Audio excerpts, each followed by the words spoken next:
I was born in 1601. I'm a vampire. I've been around forever. Welcome to Movie Castle. I am Cooper Movie.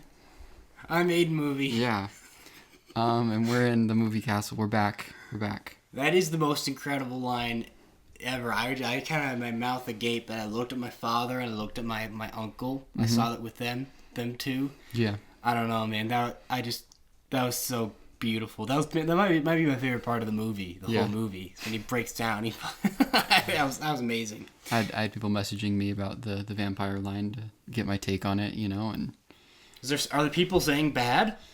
I don't know what anybody's really saying about it. I'm not really in on the discourse, but I just had people be like, "Yo, you think he's a vampire?" Is he being funny, or do you think? I don't know. I liked it as just this is who this character represents. There's no kind of hiding behind anything here. Mm-hmm. It's just, I don't know. It is what this type of person represents in society forever. Yeah. I don't know. I like it as just as breaking not the fourth wall, but breaking just the movie to talk to the audience for just a second. I liked it as that. I don't know. For context, we're talking about the film Marty Supreme, a line from the film Marty Supreme. Yeah, maybe you fucking heard of it. Yeah. You heard of The Color Orange, dog? Swap. I want to talk to you about the kind of whole vibe around Marty Supreme. Mm-hmm. I think I've been exhausted by it. Yeah. I'm kind of on both sides of the take cycle. I think I don't know. The marketing hype behind it has been really impressive, and that's great to get that in front of so many people. But then now it's in front of so many people, and it just makes me want to die. I mean, I've been kind of just dying on all social media platforms recently. I've just been in a little hate spiral of the world, and I really don't like what they've done to us as a people. Mm-hmm. And so this is just a part of that. But I think it's ridiculous that people are thinking that this is an inspiring movie, mm-hmm. and that there are people in my life that think it's an inspiring movie. Right. And that's bizarre to me. Mm-hmm. It's also bizarre to me the other side of the take of like, this is an awful guy and it's the same as all the other movies, and yeah, I don't fuck with that either. Well, before we get into Marty Supreme, I do want to have you blind rank some sports movies. All right. Give them to me. How many are there? Oh, five. Five. Yeah. We'll start with Air, the movie Air. Air's fine. I don't fuck with sports movies that much unless they start with speed and end with racer. But there are some great ones out there. I'll say this is a. I don't give a shit about this movie. 5. 5? 5 for Air. All right. I think that's the right choice. Thank you. I, Tonya. I, Tonya. Good movie. I do like this one. 3. How about the film Jerry Maguire? 1. All right. It's the best movie ever made. All right. Field of Dreams. That's a banger too. Do you got another banger up your sleeve right now? Or I love how earnest this movie is and bizarre this movie is. I love it as Lynch for Dads. It's so wonderful. Have you seen this one? No. We talked about this recently though. You had this as a shout out. Mm-hmm. We'll go 2. All right. And that means at 4 you have the film Creed. That's not great. You don't want to have Creed at 4. I think it's an all right list. Give me my list. So at 5 you have Air, which I think is fine. Yeah, it's a good place to put Air. I would put Air at 4 or 5 probably. Mm-hmm. Then you have Creed. Yeah, I'd want that a little higher sure. And you have I, Tonya. Yeah, Creed's better than I, Tonya. And then Field of Dreams and Jerry Maguire. Creed's maybe better than Field of Dreams. They're completely different, but probably better. It's a better made movie. It's less fascinating to me, but Creed's like a just perfectly made clock of populist filmmaking. It's just pretty incredible. And then Jerry goes on top. Jerry goes on top in most 5s you give me. Right. Thank you for the ranking. Mm-hmm. It's a joy as always. Yeah. So do we want to go to Marty Land or do we want to go to the TV tower? Yeah, we can go to the TV tower. Okay, let's go to the TV tower. Do we want to plurb out or do we want to conformity gate? What do you? We can plurb out. I don't really have a ton to say about Pluribus. Okay, Pluribus. I love Pluribus. Yeah. I love it more than most people that I think I've heard talk about Plurb. Right. I think even amongst the people that love the Plurb, there's kind of a like, I don't know. There's a kind of like what you're saying. Like it's no Breaking Bad, or it's no like this got. I don't know. We'll see where it goes. You know, it's still he's at the peak of his powers, but we'll see where it goes. But I don't know. Everything worked for me. I love how kind of meditative it is, and every single question it brings up about humanity is so interesting to me. And this is the most interesting thing I found about kind of the hell we live in and how I feel in it, about this world of kind of convenience and how it feels. How I feel like kind of an asshole whenever I plurb out and just doom on everything, and everyone else is like, well, this kind of is nice, you know, all this stuff. It feels like a great thing about AI. You don't have to read it as that, but I love the end of art, the idea of the end of art, and how the lady is like, we would love it if you wrote something. We'd be so sick if we could read another thing. Yeah. I don't know. There's so much about it that I love. I love the little character stuff. It's just a lot of stuff that I'm interested in, all the character things. It's one of my favorite things of last year, probably. All right. I loved the Plurb. Cool. It just feels like the premium of what we can like get from big streamers, like not knowing what they have and just kind of like letting people run free. I don't know. It's kind of wonderful that this is being made by Apple, but I don't know. And if I was on another day, I'd be pretty like pessimistic about that. But yeah. I don't know. Yeah. So you're kind of nonplussed by the Plurb. Yeah. I think like if I had to give it a rating, like a 7 out of 10 for me right now. I think the pilot is one of the great pilots I've seen in my life. Yeah, it's pretty amazing. It's like Twin Peaks, Pluribus, probably something like that. Yeah. I I could feel everything that was happening pretty early on, and I don't know. I don't want to call it predictable because that's not the answer, but like I just understood everything it was trying to do, like by the second episode. Okay. And I just like it just felt a little repetitive to me in a lot of ways. So I was just like, okay, you know, like every I don't know, every like couple episodes they'd be like, okay, well something new is happening that is a new concept or idea. But there were points where I was like, I feel like I'm kind of running in circles here, you know? Yeah. I don't know. I love how it evolves and how it slowly changes into something new. I love how Carol changes with the people, and then having the guy in Portugal come up, then everything changes. I don't know. This is not a great conversation for people that haven't seen Pluribus, but Pluribus is really cool. It's about pod people, mind virus, alien virus that combines everyone into one hive mind. We'll be talking about a hive mind soon, though. Oh yeah? Yeah. Which one? Well, there's a hive mind in the show Stranger Things. Oh yeah, you're right. Yeah. All right, so should we go to the Stranger Things? Do you have anything else you want to say about Pluribus, or? I don't know. I could gush about a lot of aspects of it for a while, but I don't think that's a. You like the drone? Yeah, I liked the drone. Mm-hmm. Yeah, I like the drone. It's just such a gorgeous show too. Yeah, it's nice to see. He gets every single shot he wants. Mm-hmm. Ever, he's like a spoiled child. Yeah. Well, when you've made Breaking Bad, you get to do that. So. Yeah, you do get to do that. But it's so cool that he made something so like formally inventive. I really love how it's paced and how slow it is. I was just in Albuquerque, and it is like that down there. It is like that? It's just like that? Do you love the mayor cameo? Yes. That shit was awesome. Yeah. There's so many cool little cameos like that. I thought that was lovely. Did you know about the paramedic one? No.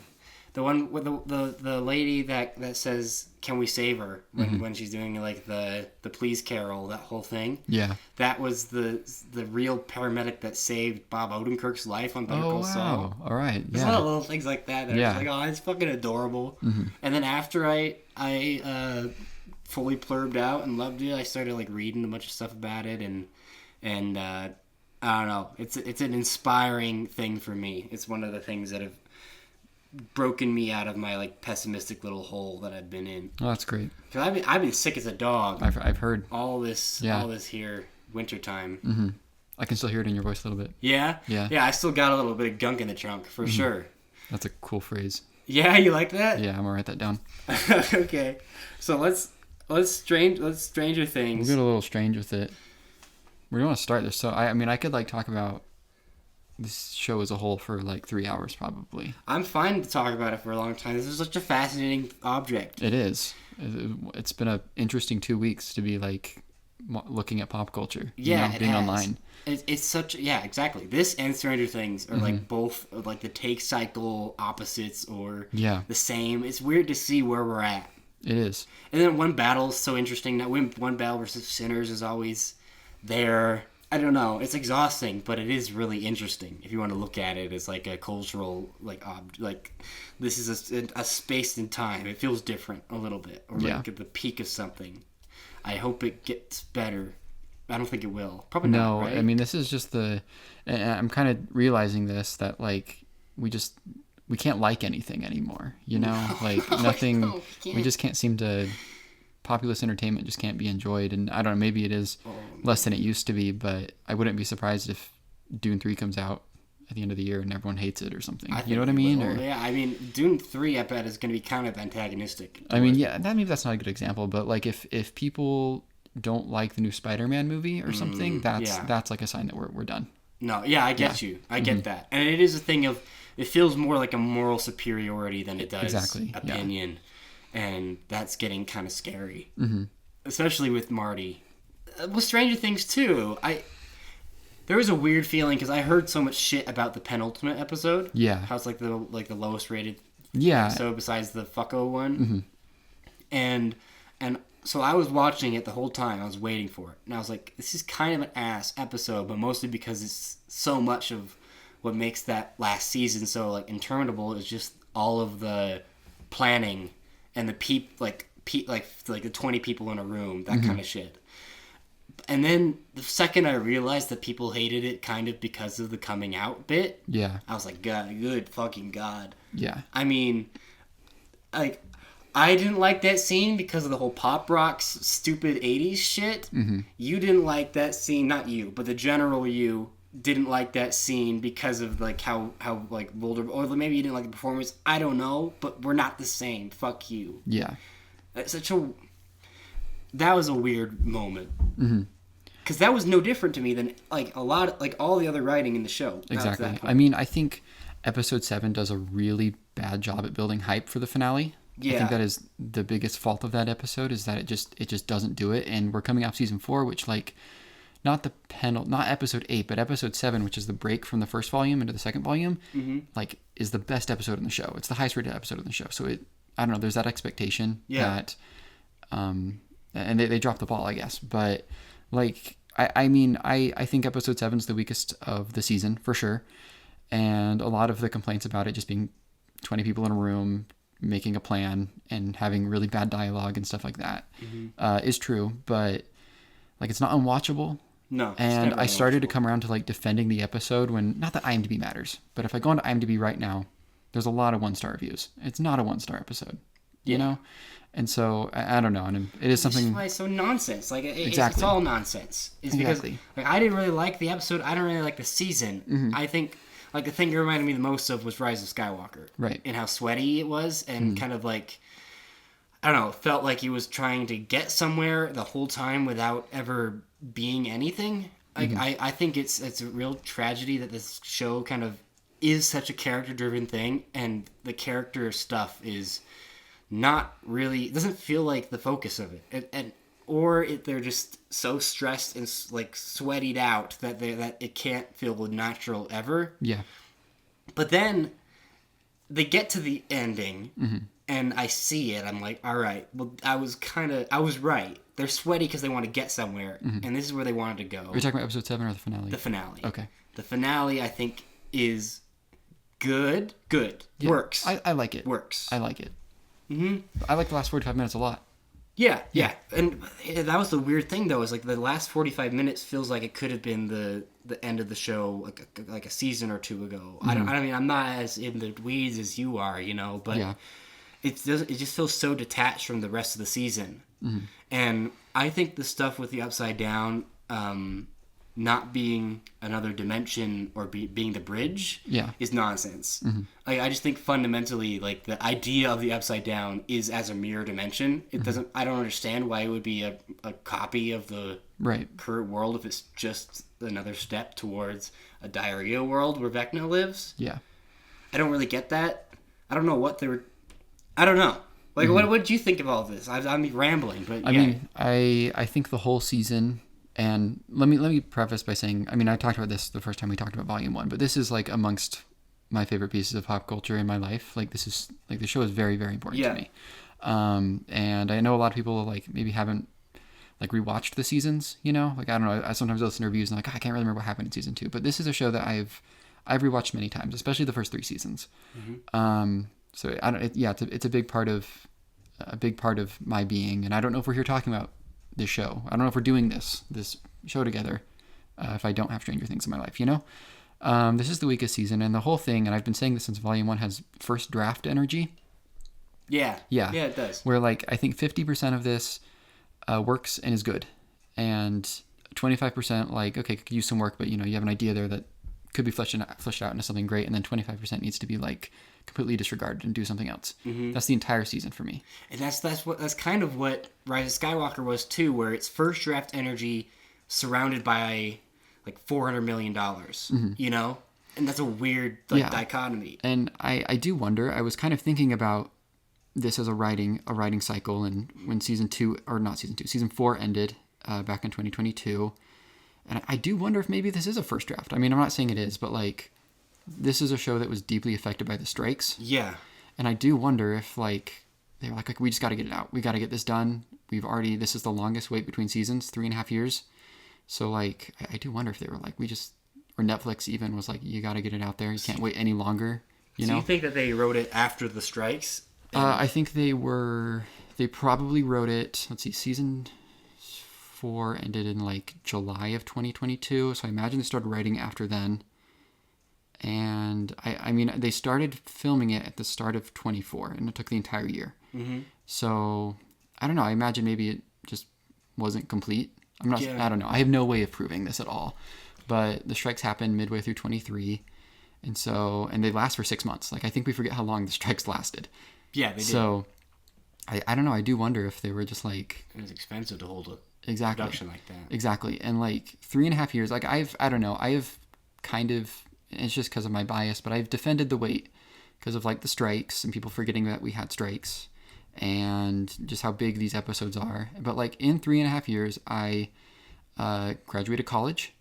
I don't know. I've studied abroad. That's pretty big. I've studied abroad twice. Many of my friends have gotten married. Just like, I don't know, a lot has happened.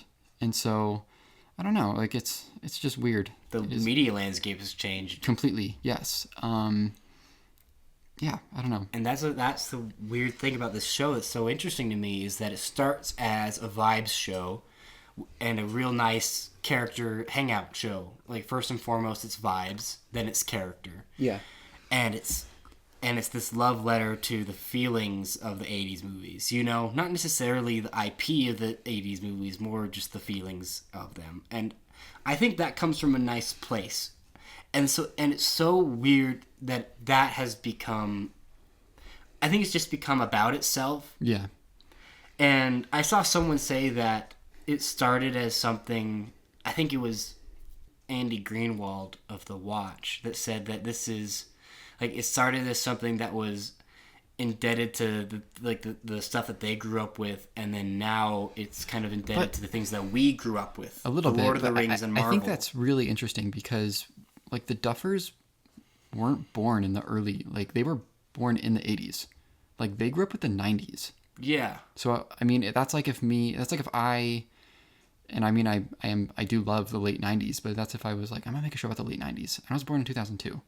So, I mean, I don't know. I guess I kind of get where they're coming from, but they weren't there for the release of Back to the Future. You know what I mean? But it feels like that. It doesn't feel like the 80s.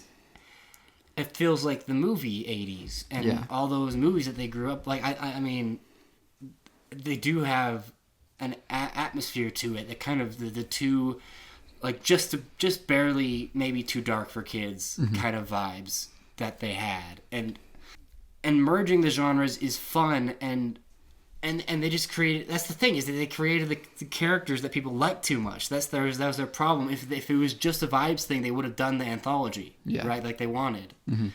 And then it just seems clear to me that it became something that they were never planned on it becoming, right, and on a scale that they could never support. Mm-hmm. And maybe it's not something that they're completely interested in. Yeah. But it's just become this, and I don't know if they had much say in that. Mm-hmm. And that's so weird. Because I don't know. Yeah, it just is a completely different show, it seems like. Yeah. I mean, I haven't rewatched first, but I remember them looking pretty good and feeling good. And the characters. Season 1's a little low budget. It doesn't look great. Dodgy. Yeah. There's a scene where Mike is thrown off a ledge and he's like floating in the air, and it looks really bad. Oh yeah. But I can forgive it. It's early in the show. And it was their first like genuine, but I think Netflix made hit. Yeah. In house. Well, it changed streaming. Yeah, it did. So, season 3 looks good though, if I can remember correctly. I think that one looks really good. The blood monster's rad. Yeah, I do remember that. That shit rocked. Mm-hmm. It's really interesting because I think this season, like the faults of the other seasons, I'm like forgiving now, and they're going higher in my estimation. Like season 3 was my least favorite for a while, but I'm not like, fucking hell, man, season 3. So it was weird to see. I just think they don't have the cut back, like the flashbacks to tiny kiddo people when Elle's dying, or they don't have those flashbacks in the last episode if the season works. Yeah. But the ending, I think, does work, though. Yes, the ending does work. I mean, it didn't really affect me that much because I just, didn't see these people as characters anymore. And I hadn't rewatched the rest of the earlier seasons, Yeah. So my relationship to it, and I think a lot of people, because I went to a screening on the New Year's Eve. Mm-hmm. It wasn't like they didn't get the reel from, it wasn't an official held event. Yeah, it was rented out at like Broovies. you were at a Broovies, right? And I had this big fucking stein. It was this huge thing of beer. It was the biggest cup I've ever seen for a beer. And Jared got one too, and then we both had to fucking burst at the same time. And we had a little powwow. No, we had a little thing in the bathroom. We talked about how it was going, and I left right when they started to fight Vecna in the diarrhea world, because I was like, this is gonna take a while, you know. And I can't come back, and the motherfucker's dead. Mm-hmm.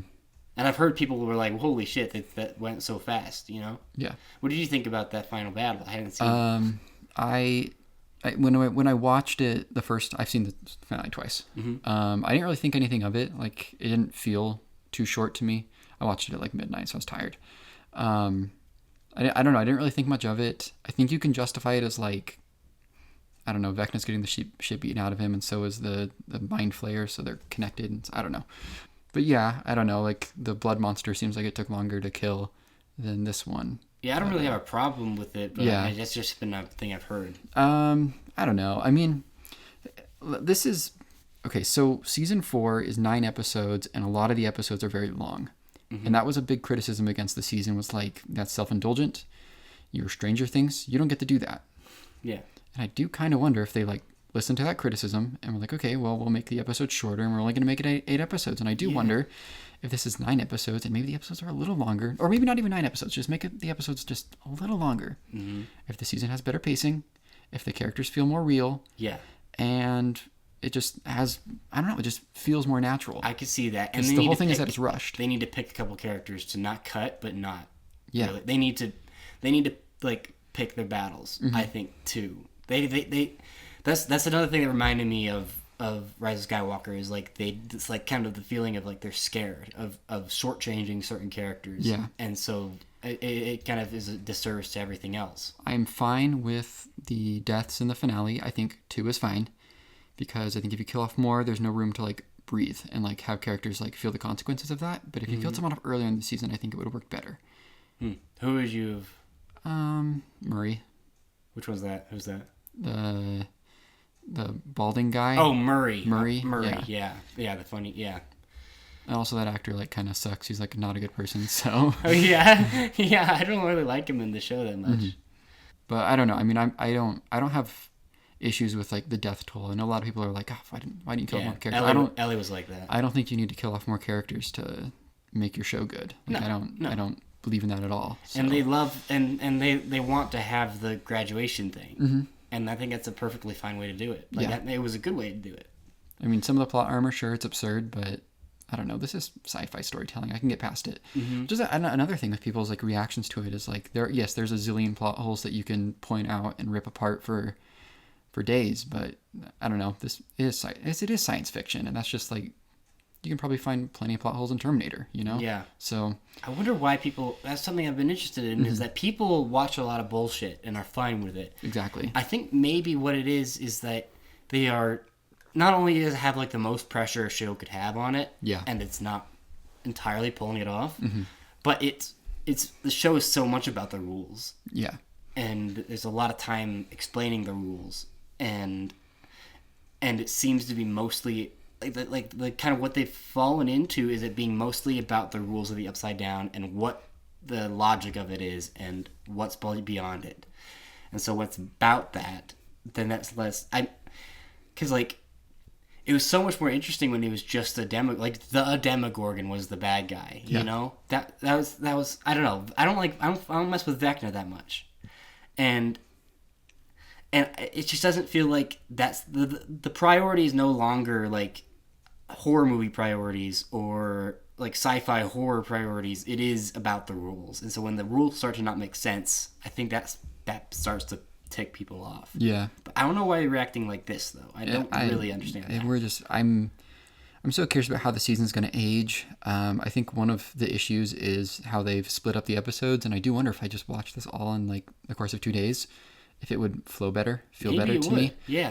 I'm gonna maybe I don't know, maybe I'll rewatch the show in 6 months or something and see how it feels, you know. And once I've had some time removed away from the discourse and all that, I'm curious about how it's gonna age. That's what I'm curious about. Mm-hmm. So because they start making like story choices in the final the epilogue. Yeah. That I could see them actually being passionate about, like the stuff of like the like 11 in the wherever the waterfalls, and maybe that's real, maybe that's not, and the whole everyone playing the D&D game and putting all their books away and all that kind of stuff. Like that stuff feels super genuine and like feels like they're excited to do that. I mean, yeah. Do you think she died?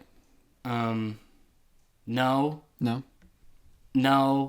I think here's the question: when they do a revival show in 20 years, they bring her back, yeah?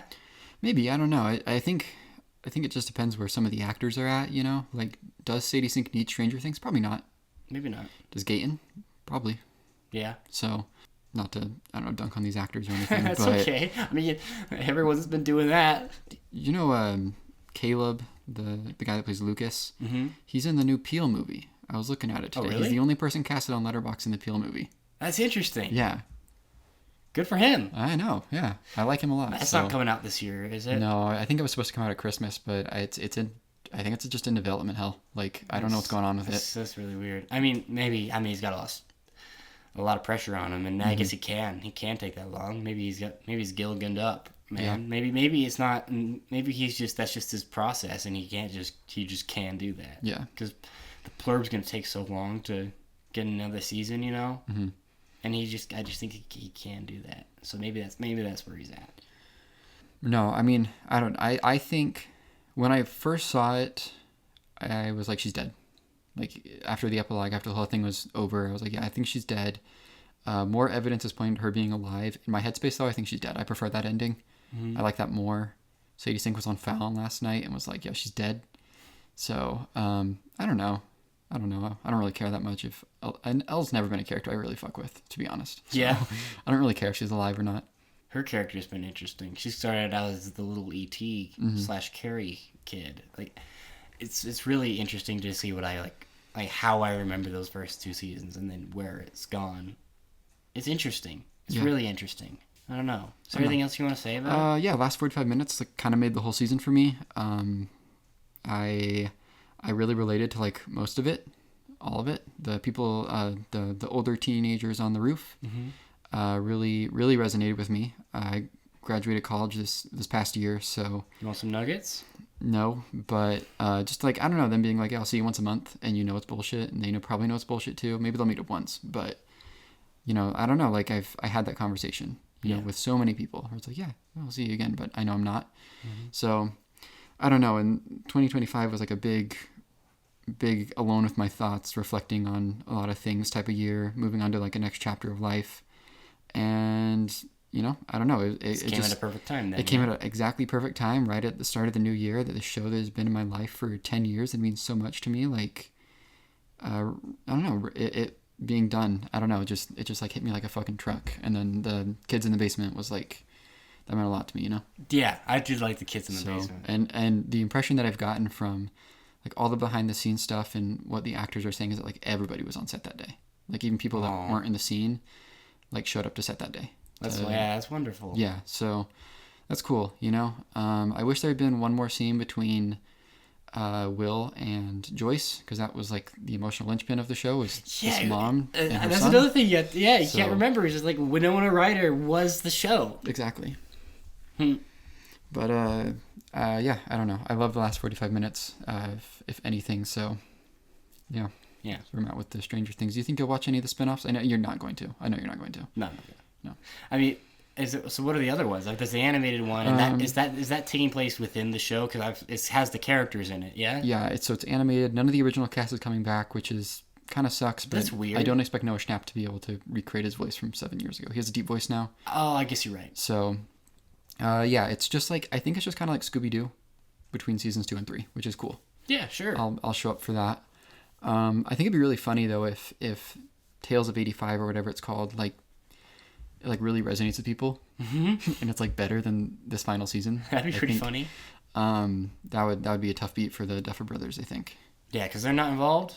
They're producers. Because they have a new show this year. Yeah. I don't know. They signed a deal with Paramount. They're with Paramount. They're making movies with Paramount now. Yeah. But they're still producers on. That starts in May, I think. And they've got like a show or two coming out this year. I saw that recently. Yeah. Oh, and their press tour has been really rough. They've really shot themselves in the foot. I think all of this discourse would be a lot easier on me if they weren't fucking up in every interview. So like what kind of stuff? They're doing the Game of Thrones thing. Do you know about that? Kinda. So everyone hated season 8, right? Yeah. And notoriously one of the worst finales ever, like worse than Stranger Things. And people, press was like, so what's up with this? Like, what's up with why does this suck? Yeah. And they just be like, straight up, we forgot about this and we forgot about that. Really? Yeah, I mean, not quite worded like that, but a lot of the Duffer interviews are just kind of like, well, we guess the military left. I'm like, you guess? You wrote the fucking show. What do you mean you guess? Did the military pack up and leave, or what happened? Yeah, the show is pretty like pessimistic about the military for most of it, and then at the end they just let them go. That was part that that didn't really make sense to me. I mean, the only way I can justify it is that that's like a shadow operation, and like they're in science fiction land testing on pregnant women, and so like maybe it's just like, well, you could expose us, but we'll just let you go, I guess. Type of thing, because like they're not a regular branch of the military. And I pretty much don't care about this stuff. I'm like, well, they needed to not be there because they needed the ending. They needed to graduate. And that's fine by me. That's usually pretty fine by me in things. But I can see we're just in such a time of like conspiracy theory and the CinemaSins, what that CinemaSins has wrought, and that kind of like criticism in quotes. And so it is a minefield. Yeah. For sure. What other spinoffs would I show up for? If they do anything with the play, if they record it and put it on Netflix, I'll check it out. I hear it's really good. I don't know about I don't know if like the story's good, but like I hear that the actual production is like very impressive. So you're more of a theater guy than I am, right? You were in theater. Yeah. So I want to see that Paranormal Activity show. Yeah. That looks sick. You see that? No, I didn't. They built a full fucking house or whatever, and it's supposed to be pretty scary. That's cool.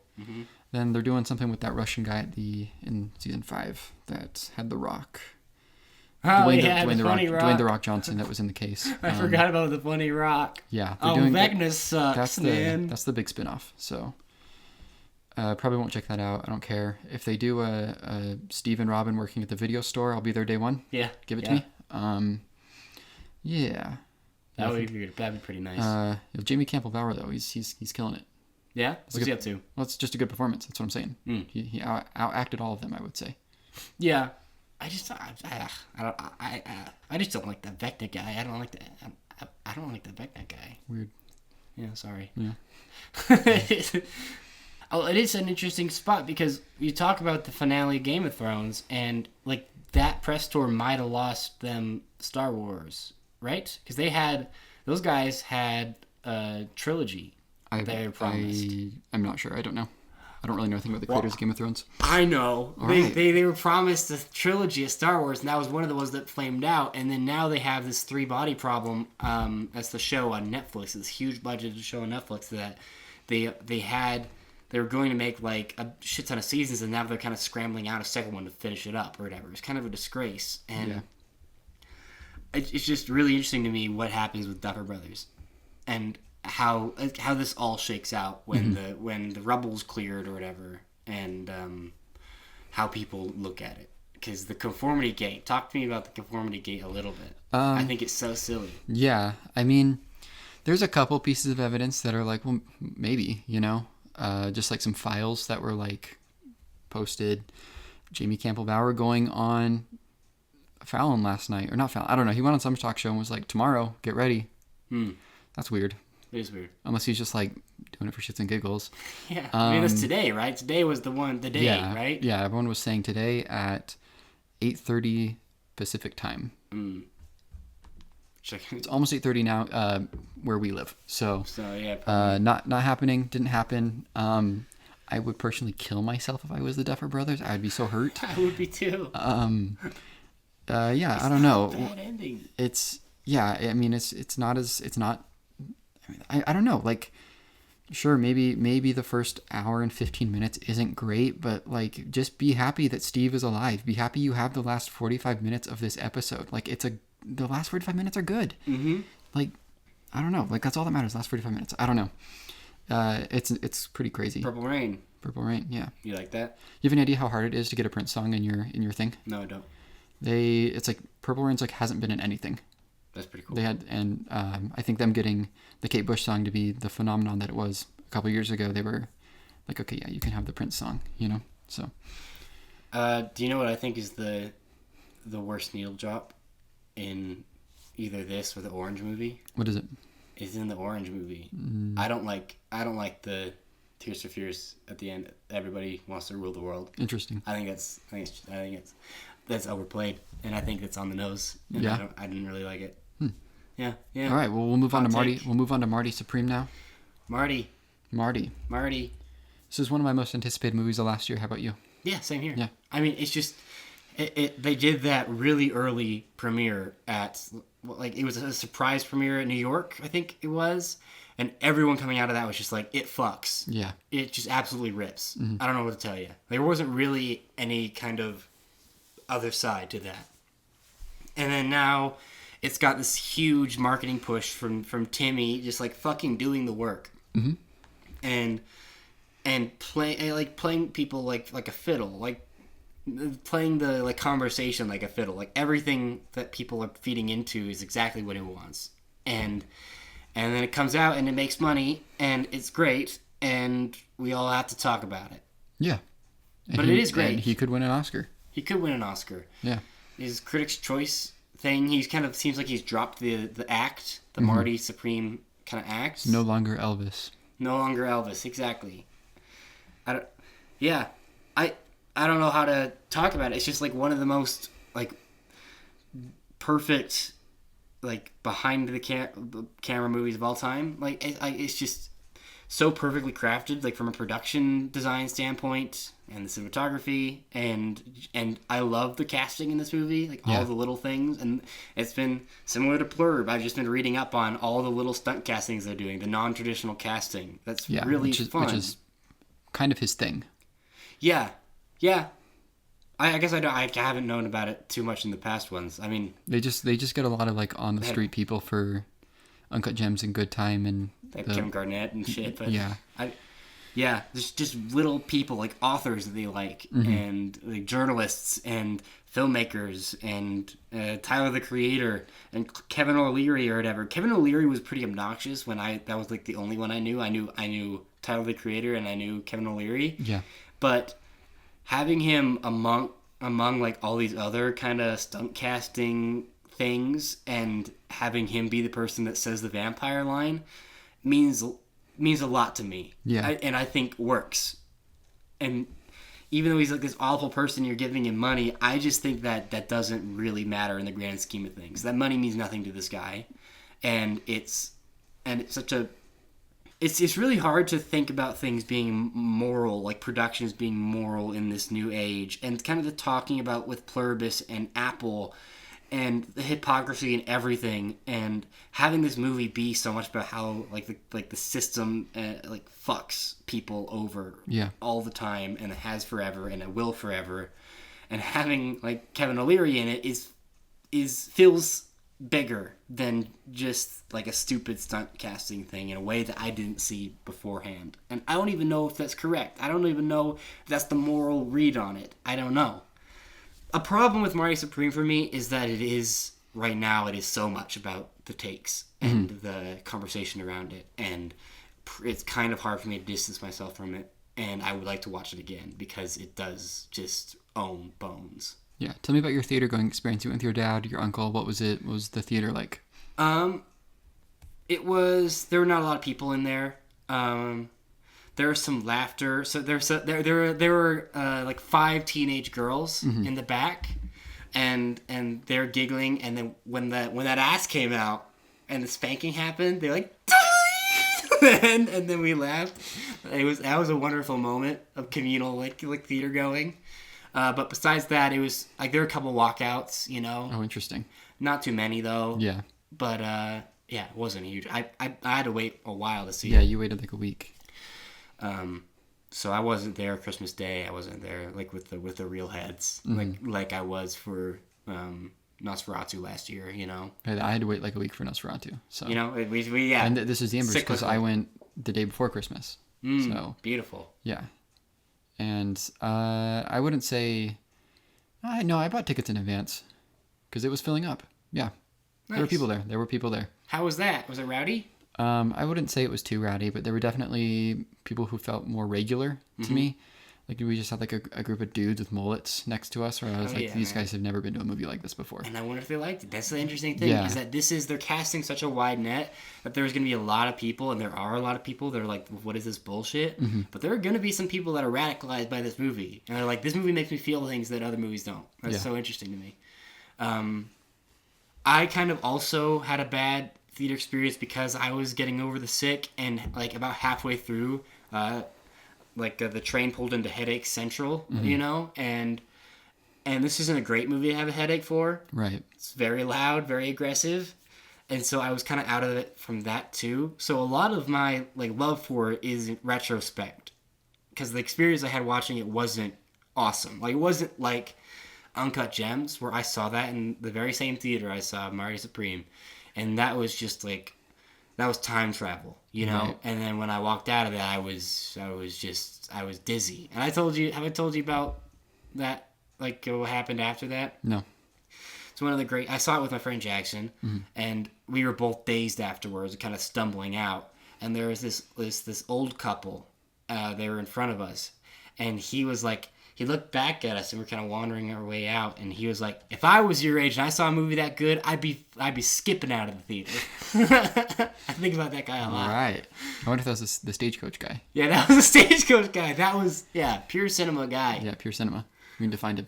Oh man, but yeah, I mean, let's talk about the movie proper. Yeah. The opening rocks. I was spoiled by cum, that there was going to be cum in the beginning, but I assumed that it was opening with Marty Supreme as a little sperm going into the egg. Like this is a literal cradle to grave movie kind of thing. Yeah. But I love it so much more as it being like the ticking time bomb of this baby. I think that's so fun. Yeah. And having the Forever Young plant. It's just, and it looks so sick. Yeah. I don't know how they is it do just fully CGI, or did they do some I mean, they trickery? do the same thing with the colonoscopy at the start of Uncut Gems. You're right. So, that's his thing. Stunt casting and being inside the human body. It's so sick, man. You get ready because the next one's going to be like a dude getting a boner. It's going to be the blood. Oh, that's going to be awesome, too. Yeah. What do you think about that, the criticism of it being so similar to Uncut Gems and Good Time? I don't know. It's not that similar. This is a bigger scale to me in those movies. It's a genre, you know? Yeah. It's a genre that they've created for themselves, but they're all exploring completely different, like, parts of life and people. So it feels... I mean, Good Time feels the most similar to it. It's also kind of a fuck up at that time. It was kind of just a morally decrepit thing. But I think that people are a little not overextended. It's just they're being a little bit dramatic about how awful of a person Marty is. Yeah. I found this movie pretty relatable as a like a fuck up 20 something or whatever, and in little ways, as movies are exaggerations of feelings and stuff like that. Yeah. And so this feels like how it feels to be a stupid idiot and have a lot of things that you're just like, that won't bite me in the ass, and that won't bite me in the ass, and feeling like I'm immortal, and then having all that shit come back to me Right. immediately, like within a short amount of time, and just completely like slapping me in the back of the head. I mean, I definitely get that. I mean, yeah, definitely not how he acts, but like ego or pride or something like that. You know, just like, I don't know, little things about how I'd like talk to people in college or something like that, or my attitudes towards certain situations and stuff like that. I mean, I don't know, if you compare this to Good Time though, like Lonnie's I think his name Lonnie? I don't know. Pattinson's character is a way worse character he's than an awful man. You can't come here and be out here being like, he likes one person in his life, and then the rest. Yeah, when he's like dumping like the acid lean on the security guard's face. It's a gnarly movie. I need to watch it again. I mean, it's been a bit. I don't know. I mean, yeah, Marty's not a great person, but he's not killing people like that. No, he's more relatable to people. Yeah.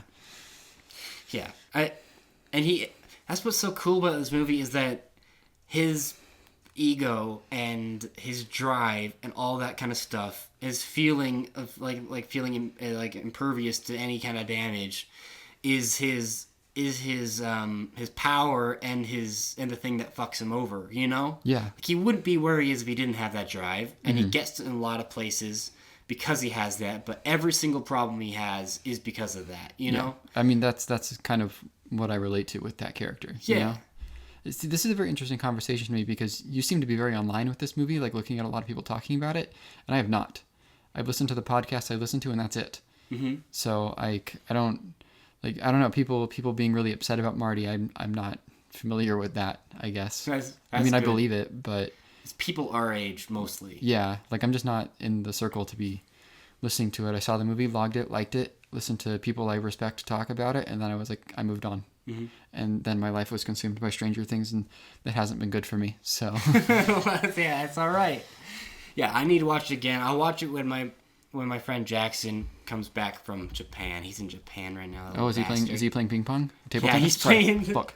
Yeah, you Table fucking bastard. Table tennis. Yeah, he's playing table tennis over there against Endo. What is his name? Ento, something like that? Yeah. The ending rocks, man. Yeah. The ending is so...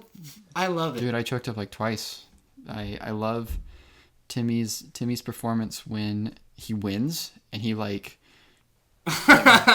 his hands on his head and like falls to the ground like a cartoon character. But it feels kind of hollow, you know, because that's what it is. It's just like he's that desperation he has where he's like, damn, I have fucked it up permanently, and this is the only thing I could get from this. This is the last time I get any sort of feeling like this. I need to make it real, and then after that, he hits his ride home, which is so fun. They don't explain that. They're just like he made some fans, you know. He's got his boys from America. He just goes home, and then he has to take care of a kid. I guess that's just such a wonderful ending. And I love. Have you heard the thing about why there's 80 songs in it? Yeah, because he's like talking back to his, or like it's from his child's. Did you get that when you were watching it, or did you have to hear someone smarter say that to you? I think. Trying to remember, like I saw this like 3 weeks ago at this point, 2 weeks ago. I don't know. I think I kind of was able to imply that a little bit. So I just thought it rocked, and that Yeah. said the 80s songs, 50s songs when they credited it. Yeah. I just thought that like rocked. It well, was I like a mean, really cool choice. I did think like throughout the movie, I was like, well, why are they using 80s music? That's odd. And I was thinking about how like if my dad saw this, he'd probably be like, well, why would they do that? And then I picked it apart as probably being like from his child's perspective. Oh, from his child's perspective. Well, I don't know. Like that's not quite No, I see. how I I'd word get it. what you mean, though. I had to wait until someone smarter than me told me that was how it went. Yeah. And that's just a wonderful thing because it's even if you don't know that's what they're going for as old Marty Supreme looking back at his life in the 80s or whatever.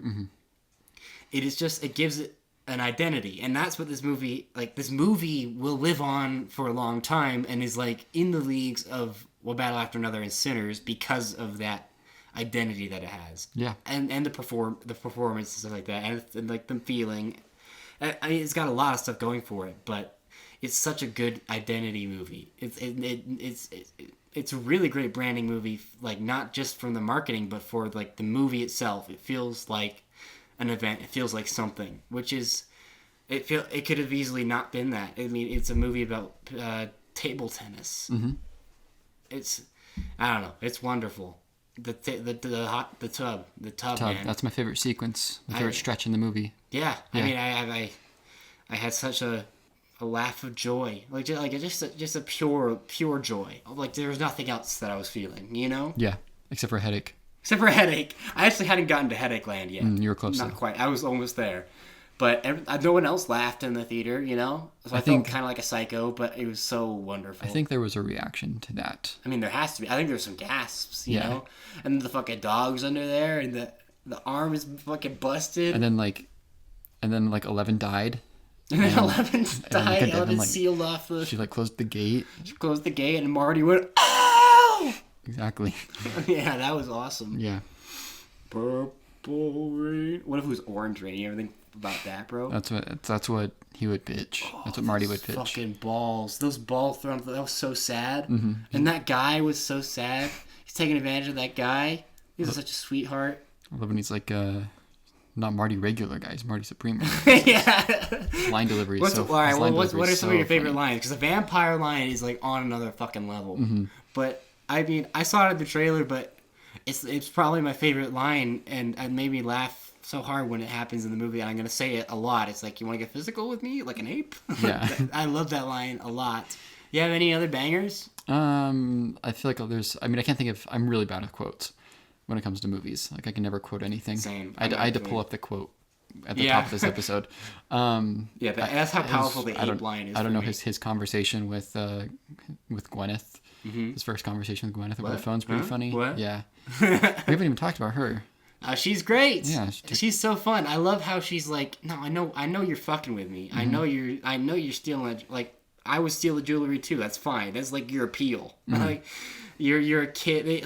I don't know. That was wonderful. Like how like aware of it all she was, and I love the actor bit of that, and how she's a stunt casting too is cool.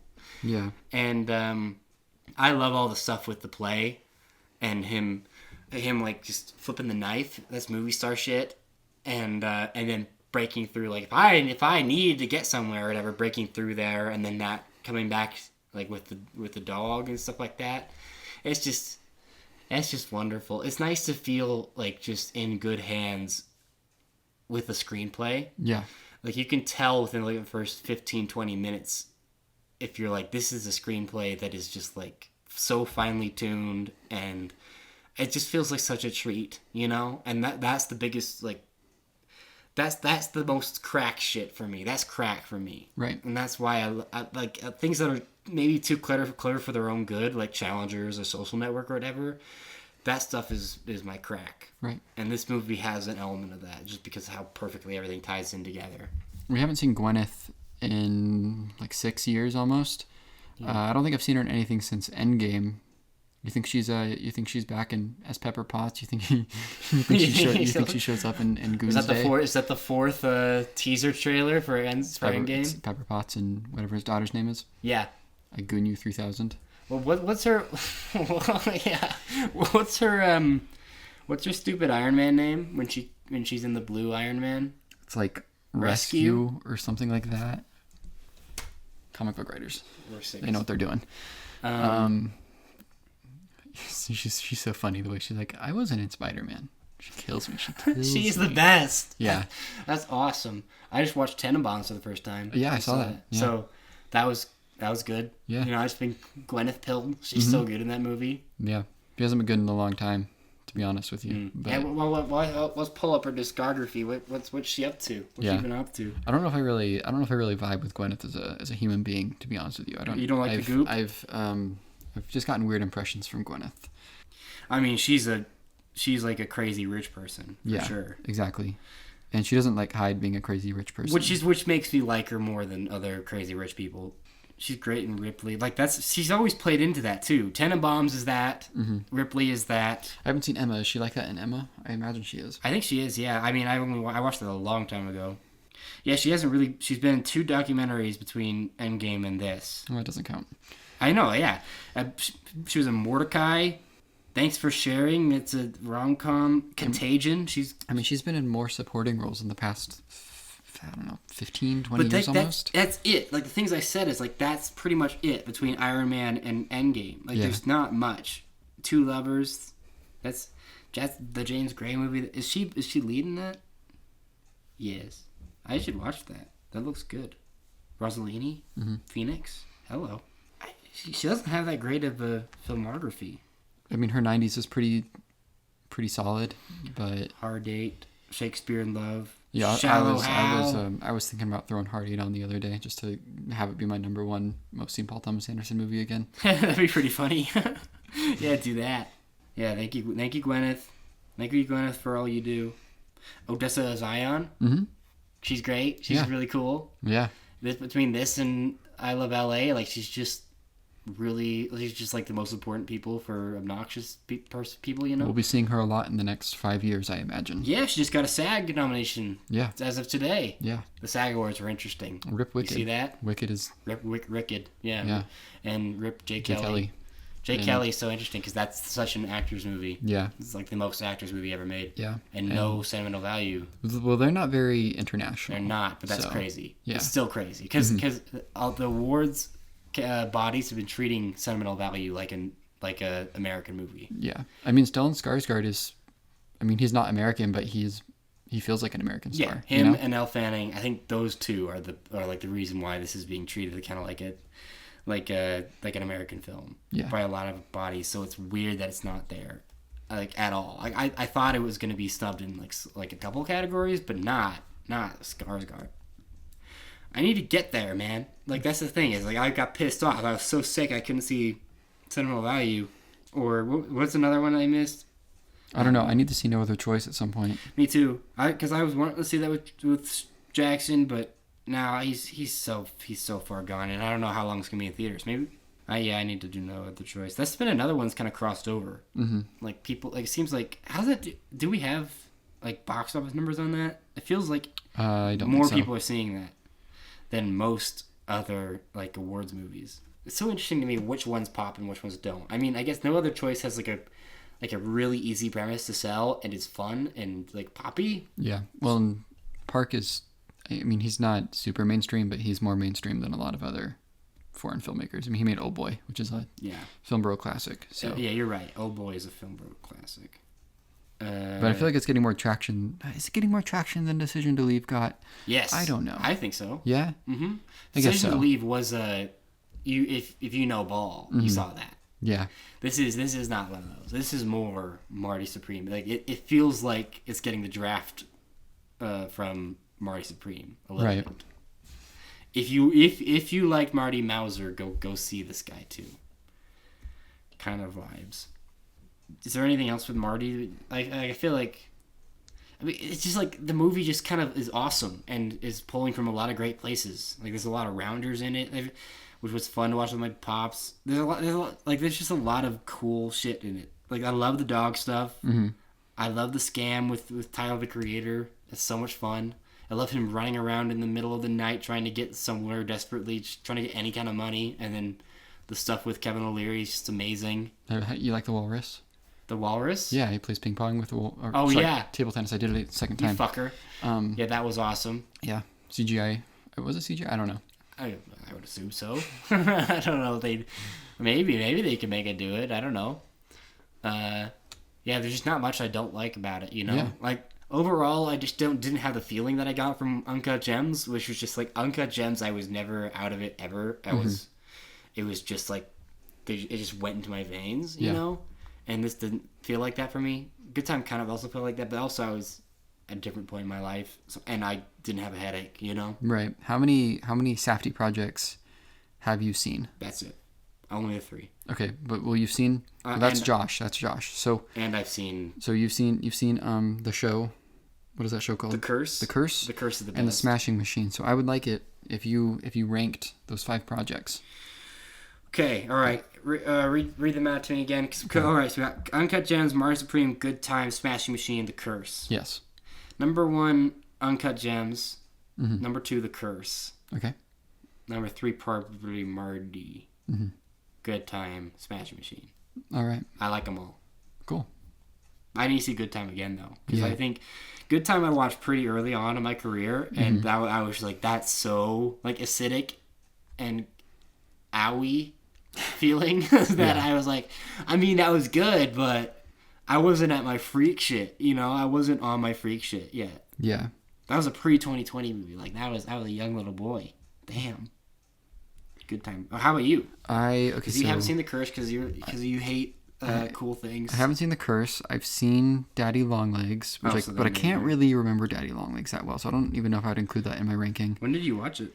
Back when I worked at the mall, I think when it came out in Criterion. Okay. I did that in Frownland, which they are also involved with. Can't really remember Frownland that well either, but that's the thing is I was thinking about it. I was like, I don't think I can really rank Uncut Gems, Marty Supreme, and Good Time. They're like all on the same level for me.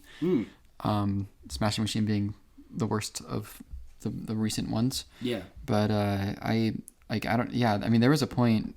I hadn't met you yet, but where like Uncut Gems and Good Time, I just adopted them as my personality. That was like a punchline for me. Just be like, oh, you know, Uncut Gems, you know. So I don't know. Gems. I don't know. I don't know how I would rank them at all. This is how we win. Yeah. This is how I win. Do we want to talk about some other movies? I've got some 2025 guys. Sure. I don't have really any other 2025 movies. I have a couple movies I can shout out, but. Did we talk Hamnet on the show? You and I talked Hamnet in our own over voice memo. Oh yeah, we did. Okay, let's see how far. Because I talked about Five Nights at Freddy's on this shit. Yeah? No, you have not. Jesus Christ, we haven't done shit. We didn't Wake Up Dead Man. Have you seen Wake Up Dead Man? I saw it in theaters. Oh yeah, you're a goat. Yeah. You're a goat. I forgot about that. Okay, all right. Which I did talk about. I did talk about it. Okay, let's just do like 2 minutes on each of these guys. Okay, real quick. Five Nights at Freddy's 2 is an abomination. Yeah, like it left me in like complete like shock and awe about kind of how awful it is. It like barely works on any level in a way that I was kind of disappointing to you when you asked like, well, tell me about it, and I was just like, I can't pluck a part from it really to be like this part was crazy. It's all just a disaster. It felt like a fever dream. It was pretty incredible. I might recommend you see it as just like a complete failure of a studio system, you know? Right. I think it fucking barely holds together for people that love the lore of it because they can point at it. And I think that the dopamine coming from that kind of propels it along. But this is not a horror movie, even less so than the first one, I would say. Wayne Knight's in this. Good for him. It was good to see Wayne Knight. Megan Fox plays the Chica, and the Chica is kind of like sexualized. I didn't really understand that. It's from the games, but I didn't get that. She's just hot, man. She's just hot. The first one wasn't. I just don't understand why, because they have all the old animatronics from the first movie come back at the very end like Avengers and beat the shit out of all the toys. And then I saw they stood next to each other. I was just like, why is she snatched? I don't understand. I really don't understand. Josh Hutcherson is just like, he's so good in I Love L.A. Yeah. And he's just like a kind of a calming presence in these movies. He's fine. Elizabeth Lail, she's not in too much, but she's just like, she has the most bizarre character of all time in these. There's so much dealing with trauma in these movies too, but there's so much for kids. I don't know. I really couldn't. I'd love to watch it with somebody, you know? But that's a bizarre movie. Okay, next, Wake Up Dead Man, rocks, good. Yeah. Such a cool exploration of all that nonsense, like religion shit. Mm-hmm. I think I liked it a little more than you did. Probably. I mean, I thought the Glenn Close stuff was obvious. Yeah. Because it's the same thing as, this is a crazy comparison, Eli Roth's movie Thanksgiving and is it Patrick Dempsey? Yeah, I mean, that's a mystery movie too. That, like, immediately gave it away for me. Because, like, you don't put a big actor in a role that doesn't pay off in some sort of way. Mm-hmm. So I was like, oh, it's Glenn Close is obviously like, I mean, I didn't know how the mystery would play out. The logistics is the big. But I was like, well, it's her. Mm-hmm. So. But the scene on the phone with Josh O'Connor is just kind of magic. Yeah. And there's a lot of stuff with Josh O'Connor that's just kind of magic, and the way that he's messing with the form, and kind of like this pit that he's dug himself into of being like, I'm going to make a bunch of these movies and I'm going to form fit them to what I want to talk about, what I want to address is really interesting. And how these movies like still are functional as mystery movies while completely upending like the form is really interesting to me. Mm-hmm. I thought it was pretty good. Have you realized that this is most people's introduction to Josh O'Connor? If they aren't cool and bisexual and they haven't seen fucking Challengers. Yeah, like this. Like, I don't think my mom knows who Josh O'Connor is until she saw this movie. Right, because what is he in? He's in Emma. He's in Cinderella. Who is he in Cinderella? 2015. He's like a guard or something. Oh man, okay. But like nobody fucking saw Rebuilding. Nobody's seen La Chimera that isn't a movie head, you know. Bro, they're not up on Mastermind, bro. A History of Sound, bro. Yeah, the only thing is Emma. Emma is the only thing. Mm-hmm. But that's barely. Yeah. That's mom shit. I mean, that is mom shit, but... Yeah, but this is like the first big thing for him. And then Disclosure Day. Yeah, exactly. Good for him, man. Yeah, I mean, my issue with this was that I just think it like really mishandled... its ensemble... No. Its ensemble cast to me was like just kind of nothing, you know? I was like, I don't give a fuck about Mila Kunis. I don't give a fuck about... Kaylee Spaney, which is such a bummer as somebody that's been rooting for Kaylee Spaney for a while. Yeah, you're right. That I'm just like, this part is nothing to me. Andrew Scott. The movie functions the same without Kaylee Spaney. I was warned about this, so it was less of a thing for me. I think that's what I talked about last time we talked about this movie. Or last time when I talked about it a couple months ago. All right, Ella McKay. Yeah. Let me talk about Ella McKay for a little bit. Okay.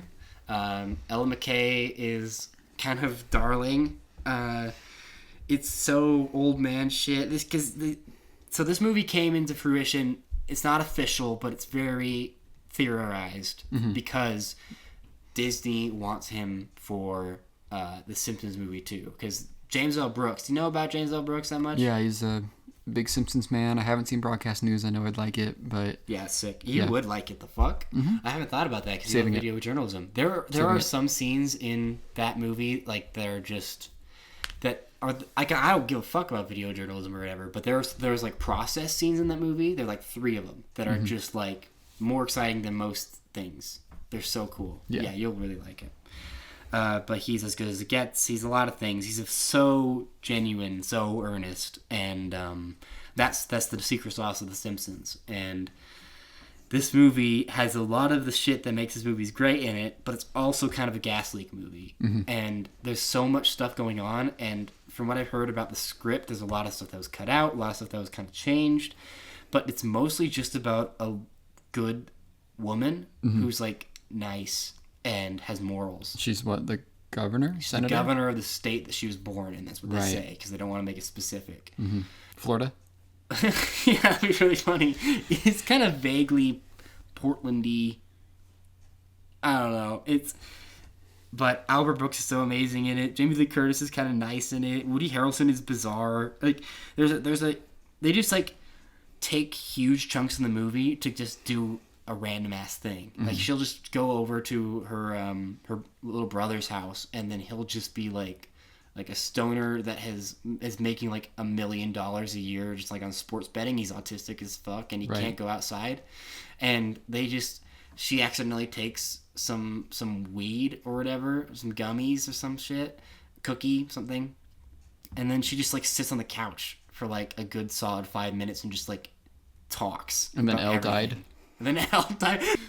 And I don't know, it's such a weird thing. It's at once like pretty pessimistic about like government, but also on this side so hopeful about what you can accomplish. It's such a strange movie. I kind of loved it. It's kind of awful, but I think people dogging on it is also like a sign of the apocalypse because it's so sweet and so harmless and kind of lovely. And I wish that there were more movies like this. So people dogging on it was silly. The people doing the funny thing in front of the poster was awesome though. I'm really sad I couldn't do that because I went alone. I didn't want to like prop up, you know. Yeah. I saw House of Dynamite. That shit was crazy. Dude, I don't know what happened there. No, I don't either. I really don't know what happened there. I apparently the guy that wrote it is kind of like a hack fraud. Let me see what he does. I remember Noah Oppenheimer. He writes the Maze Runner and Allegiant. So I guess Maze Runner's fine, but like Allegiant's probably ass. He wrote Jackie. That's weird. Jackie's like good. I haven't seen Jackie. So that's a weird resume, right? Yeah, it is a weird resume. A lot of range there, actually. And then he goes this. I think it's just like super like well researched, and that's like all it is. Like I think that was the pitch on it. That must be the pitch on it. It's just like, whoa, they really did the research here. But that structure is bizarre. And he read it. He heard it on a podcast. That was sick. Yeah. That was fucking awesome. When the chapter name came up and it said like a house full of dynamite, and I was like, there it is. And then they say it like twice in different ways, and the main one was from the podcast. That's awesome. I saw Avatar Fire and Ass. You haven't seen this one yet? No. So Avatar Fire and Ass is an interesting case for me because I watched it with my addict friend, my Avatar addict, AWA addict friend. And so that was important. That was an important moment, you know? There's a lot riding on that. And an hour in, I'm like, this is the best one. This is James on his fucking shit. This is the weirdest stuff ever. There is an extended sequence near the beginning of Dami Mommy. What's her name? I've only been talking about her. Sometimes I confuse her with Vecna because her name's Varang. Right? Varang. Yeah. Dami Mommy Varang sits the Colonel down, who's the best part of all these movies. He's the best, and like fucking shoots cocaine up his fucking nose or some sort of like hallucinogenics thing, and then like cuts his chest and shit like that, and does Dami Mommy shit. It's not subtext. It's just the fucking horniest Avatar movie by country miles, and they just fuck. It's so awesome. It's so awesome. And there's this incredible thing with David Thewlis is a blue guy that has big jellyfish ships. And there's this one part where the guy. Are you gonna watch this movie? Yes. Probably. I'm Yes. I won't. That's the coolest part of the whole movie, and it's in the first little bit, so I won't tell you. But there's a sick kind of Mad Maxy moment that's just like, holy fuck! And it's all new, and there's this kind of really great momentum to it, where like there's people lost in the jungle, they gotta find each other or whatever, and it's just kind of, and they're doing really weird lore stuff, and it feels like he's just in his fucking bag, and then. By the end of it, I'm like, this is the worst one. There's no doubt about it. Right. It repeats a lot of. You've heard it all before. You've heard all the things people saying. It's like it's a repeat of like the second movie or whatever. But it's also a repeat of its own fucking movie. They do things over and over again. Everyone's getting kidnapped all the damn time, and I just couldn't give a fuck about the ending battle. And the last two Avatar movies, they come alive in the ending. And are like perfectly set up little machines. So like, if you don't like them, you think they're corny, or you think they're racist, or you think, which is all fine. Yeah. You have to be like, but I mean, that ending though, it's like that's Cameron shit, you know. And there wasn't lots of like Cameron shit. Right. And it felt super dorky, and it was nerd shit at the beginning, and I loved it. It was nerd shit at the end, and I was like, this is not what I'm interested in. And like that is like the word like franchise entertainment type stuff. And Jack Champion, who's playing Spider, who's like one of the funniest things. I mean, there are two things that he's done in these sequels that are the funniest things anyone's ever done in a movie, which is Spider being like the emotional heart of these movies, which is the white kid with dreads. Yeah. That's funny as fuck.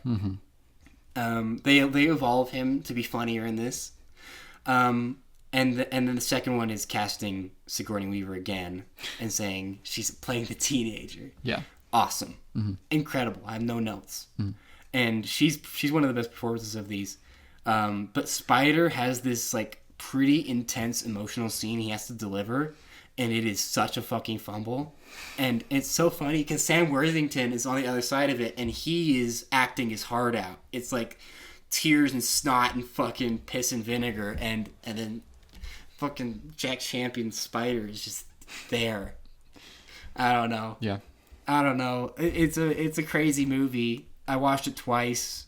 It didn't get better for me the second time. I was kind of disappointed. I wanted it to get better because I'm in the bag for Cameron. I'm in the bag for these stupid movies, and nah. I'm just really in no rush to see. Like, I think Avatar, whatever the last Way Water.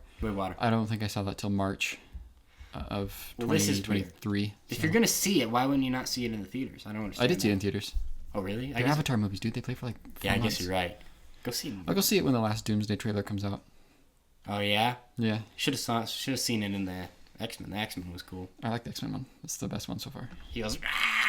Yeah. What's the next one? Do you know? Do we know?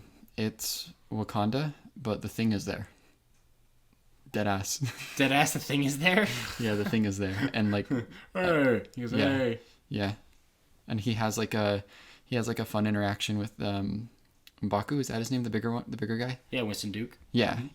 Your friend Winston Duke. Yeah, my buddy. I think he has like an interaction with him. Because they're both like big dudes. Yeah, they are big guys. I have. It's not out yet though. This is just what everyone's saying. That sounds pretty fucking cute. But the X-Men one.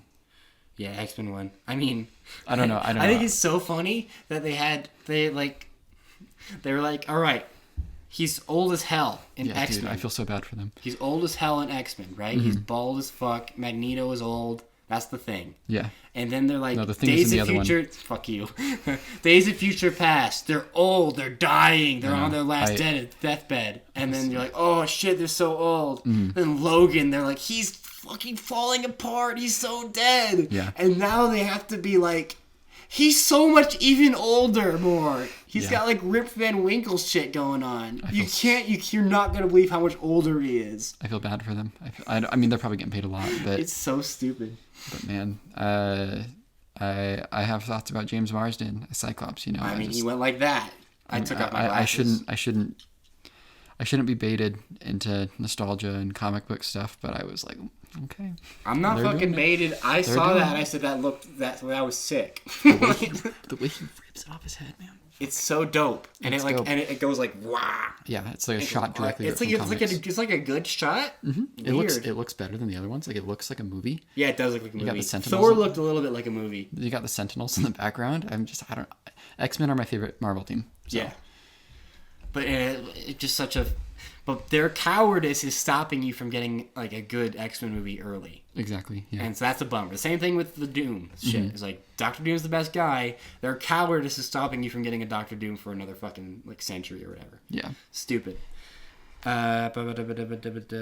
Jake Kelly. That's all right. Yeah. Not really what I expected. I liked a lot of it, but it's kind of vanished from my mind. Me too. Like exact same. Yeah. Housemaid. Hell yeah. Made a lot of money. It has. It's good for them. Kind of crazy. Erotic thrillers. Maybe they're back. I don't know. Please.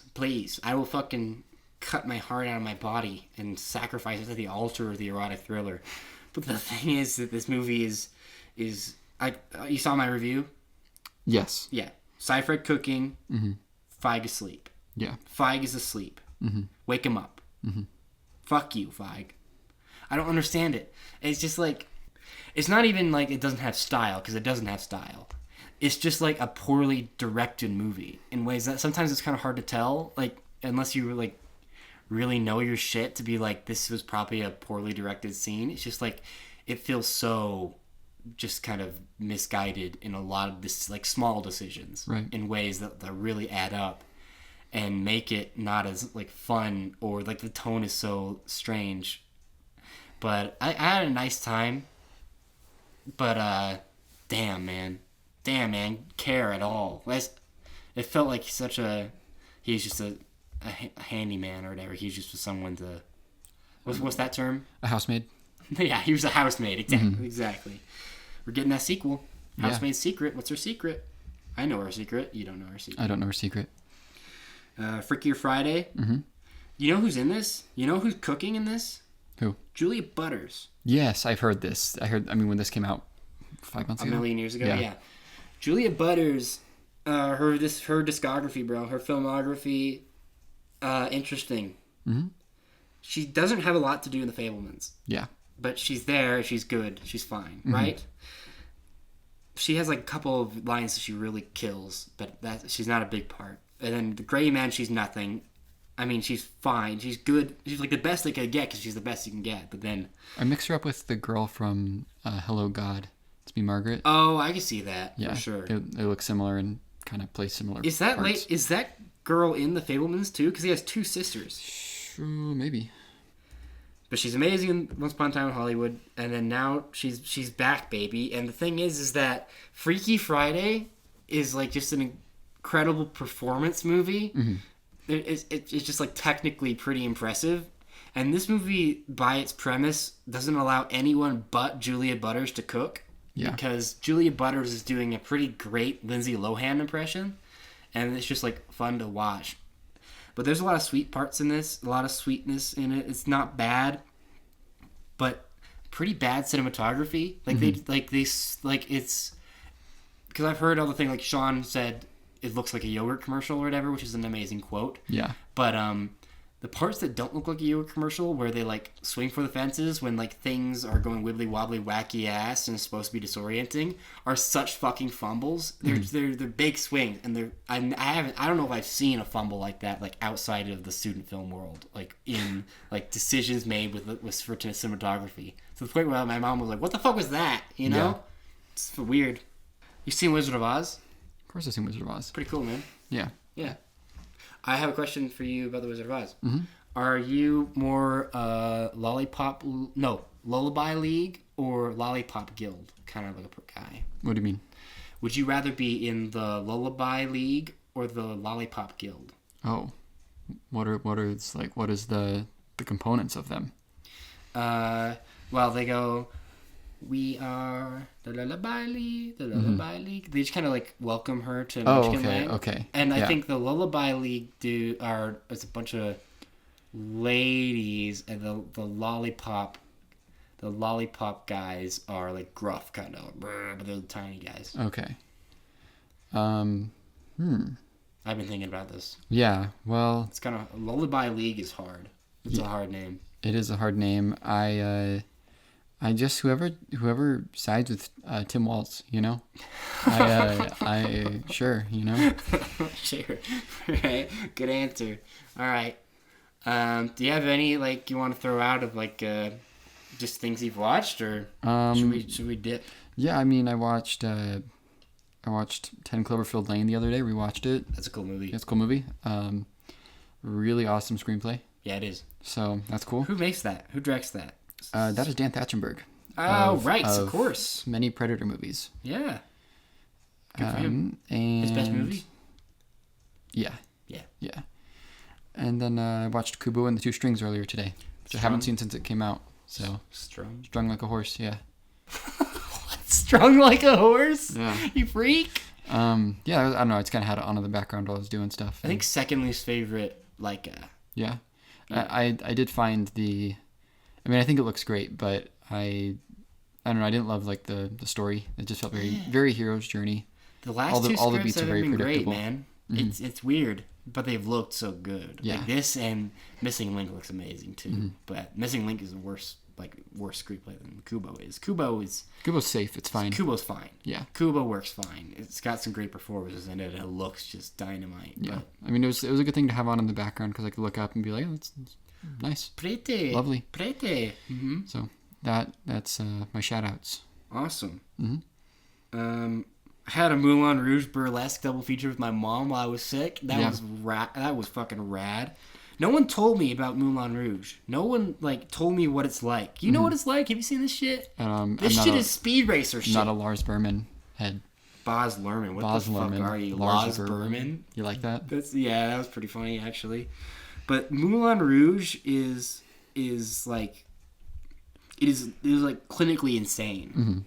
That's like a full like 2-hour music video. It is so speed racery. I didn't know. No one told me. Well, nobody would make that. Nobody would tell you that. Nobody's gonna make comparison though. No, they need to. I don't know if any. They needed to. Do you think any Moulin Rouge fans are like, I love Speed Racer too?